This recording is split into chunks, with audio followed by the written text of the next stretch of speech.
I hope I never see them again. I know it breaks your heart. Assalamualaikum warahmatullahi wabarakatuh. Halo semuanya. Perkenalkan, nama saya Davina Jalus-Jawa dan rekan saya Nabila. Kami dari kelas 12C dan kami dari SMA Negeri 3 Tambun Selatan. Oke teman-teman, selamat datang di podcast Suara Bangsa. Jadi pada kesempatan hari ini atau bertepatan dengan hari ini kita bakal bawain topik yang menarik banget. Kira-kira apa ya? Oke, jadi pada kali ini kita bakal ngebawain yaitu peran pemuda dalam perubahan tata negara di Indonesia. Dimulai dari masa Orde Baru, reformasi, dan peran organisasi yaitu kami, KAPI, dan kami. Betul banget. Kita sudah hadir dua narasumber kita yang luar biasa. Mari kita sambut kami dan juga Amel. Oke, di sini ada Kak Amel sama Kak Fahri. Gimana nih kabarnya? Saya sih luar biasa ya Kak. Alhamdulillah, berarti bersemangat banget ya dari podcast ini. Lalu bagaimana dengan Kak Fahri? Saya senang banget sih udah diundang ke acara ini. Juga terima kasih untuk kalian yang udah mengundang kami. Alhamdulillah. Berarti udah siap nih ya kita tanya-tanya tentang seputar topik kita hari ini. Siap banget. dong. Oke. Lagi langsung aja ya kita tanya. Oke Kak Amel, mungkin bisa dari Kak Amel dulu. Kita mulai dari masa Orde Baru. Jadi tolong jelasin dong Kak Amel gimana peran pemuda dalam perubahan politik waktu itu. Oke Kak, aku akan jawab ya. Peran pemuda sangat besar. Pada pertengahan 1960-an, para mahasiswa menekankan presiden dengan tuntutan tritura yang disebut tuntutan rakyat. Oh, tri berarti 3 ya. Berarti apa itu kalau terakhir? Yang pertama itu ada bubarkan PKI, yang kedua turunkan harga, yang ketiga reshuffle kabinet. Ya, gerakan itu digerakkan oleh mahasiswa yang disebut kami, yang kedua digerakkan oleh aksi pelajar yang disebut KAPI. Oh, berarti mereka tuh turun ke jalanan buat menjalani demo. Betul. Oh, berarti pada saat itu pemuda ini ya peran yang luar biasa gitu ya. Betul banget Kak, para pemuda bukan hanya sebagai pasif, tapi mereka aktor penting dalam politik. Nah, dari jawaban Kamel mungkin bisa dipahami buat kalian ya guys. Oke, sekarang ini pertanyaan buat Kak Fahri. Kak Fahri, sekarang kan banyak banget yang belum familiar sama kami dan juga Kak Fahri. Jadi jelasin sih apa itu perbedaannya? Nah, perbedaannya sebenarnya nggak terlalu jauh, tapi yang membedakannya hanyalah usianya saja. Kami sendiri adalah organisasi yang dibentuk oleh mahasiswa pada tahun 1966. Organisasi itu aktif dalam protes politik pada masa itu, sedangkan kami sendiri adalah organisasi yang diisi oleh siswa SMA dan di bawahnya. Mereka sama-sama aktif dalam aksi protes politik tersebut, tetapi hanya usianya saja yang berbeda. Oh, jadi kayak gabungan aktivis kampus sama pelajar gitu ya? Iya, betul banget. Mereka keduanya sama-sama aktif dalam perubahan pada saat itu. Oke. Dari yang waktu itu tuh menggemparkan banget ya peristiwanya. Soalnya kan dari mahasiswa, terus dari pelajar juga. Itu kayak iya, sampai benar-benar turun suara ya. Pecah banget lah pada masa itu. Kayak bisa jadi kayak bersejarah banget gitu karena emang semuanya ikut serta buat menyuarakan perubahan ini gitu. Keren banget berarti. Kita apresiasi teman-teman kepada yang lain serta dalam peristiwa waktu itu. Oke, kita lanjut ke tahun 1988 ya.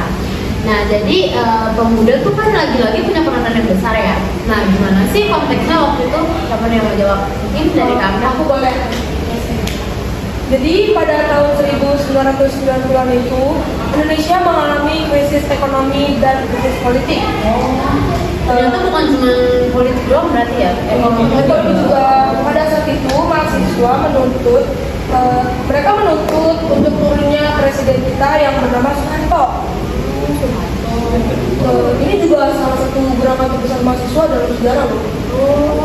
Oh, dari yang peristiwa yang mahasiswa yang berkumpul gitu ya sama pelajar yang berkumpul.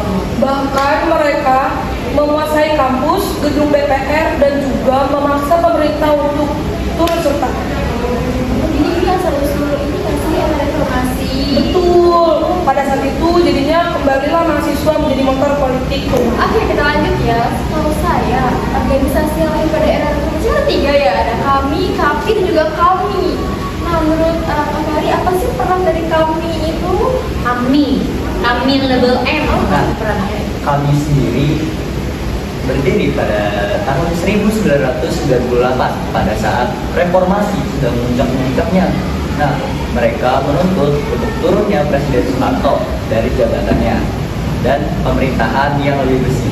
Kami sendiri adalah kekuatan mahasiswa berbasis nilai keislaman dan mereka yang mendorong demokrasi dan advokasi publik. Gitu. Berarti sampai sekarang pun kami masih jadi organisasi besar gitu ya? Nah, iya betul banget. Kami sendiri sampai sekarang masih menjadi isu politik dan demokrasi. Dan kami sendiri juga berperan dalam pendidikan politik mahasiswa sampai sekarang. Oke, dari Kak Amel dan Kak Fahri yang udah ngasih kita wawasan hari ini kan peristiwa yang itu kan sangat menggelegar ya. Nah, dari peristiwa itu terus dari setiap kejadian atau setiap mungkin ujian-ujian negara pada waktu itu kan pasti punya pelajaran dan hikmah yang bisa kita ambil untuk diri kita ya, maksudnya agar kita lebih baik ke depannya. Nah, kira-kira nih kalau bicara soal kondisi sekarang, apa sih pelajaran terbesar dari sejarah gerakan pemuda pada masa itu? Yang menjawab? Mungkin bisa. Saya boleh? Oke, yang pertama kita tahu ya bahwa pemuda itu menjadi kekuatan bagi moral dan bangsa. Kita juga tahu dari tahun 1966 sampai reformasi 1998, mahasiswa bersuara dan negara harus mendengarnya. Jadi kayak negara juga nggak boleh egois kan sih, maksudnya kayak cuma menuruti kata-kata pejabat, kayak contohnya kayak yang kejadian waktu DPR kemarin yang tiba-tiba katanya menaikkan gaji DPR, tapi kita kan akhirnya kita nggak terima, rakyat nggak terima, dan akhirnya kita melakukan demo.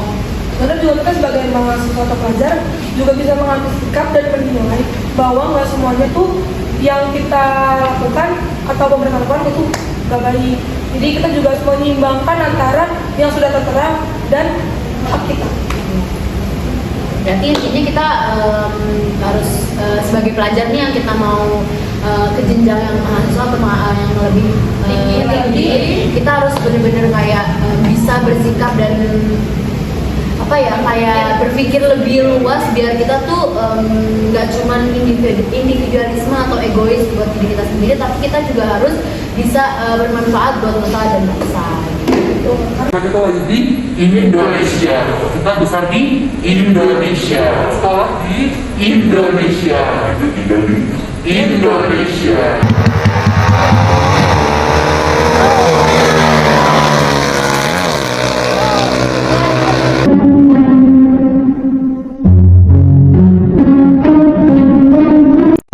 Sebagai pelajar, kita mengharapkan semoga negara kita dapat adil dan bisa menyetarakan atau menyeimbangkan antara suara rakyat dan kebijakan-kebijakan yang ada.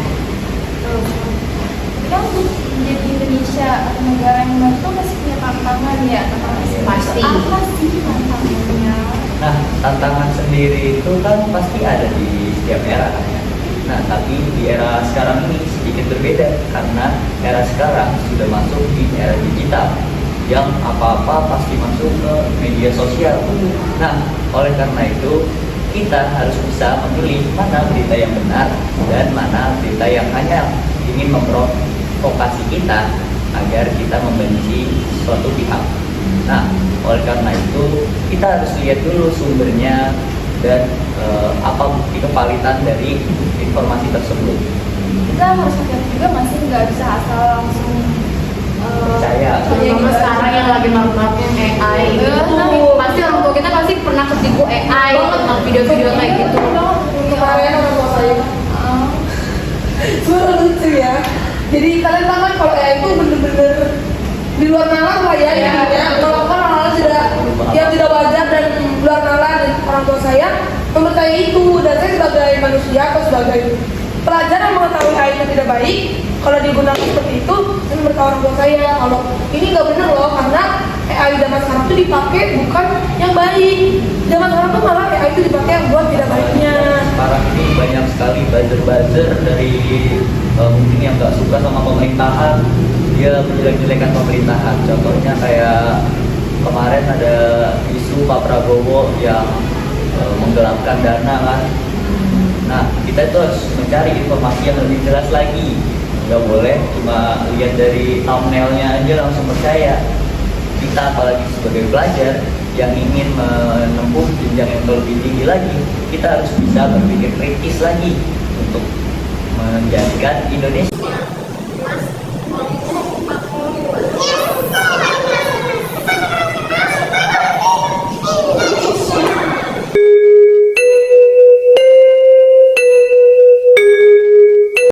Pembahasan hari ini bener-bener kayak ada lucunya, ada ilmunya, ada wawasannya yang bikin kita ngebuka otak banget.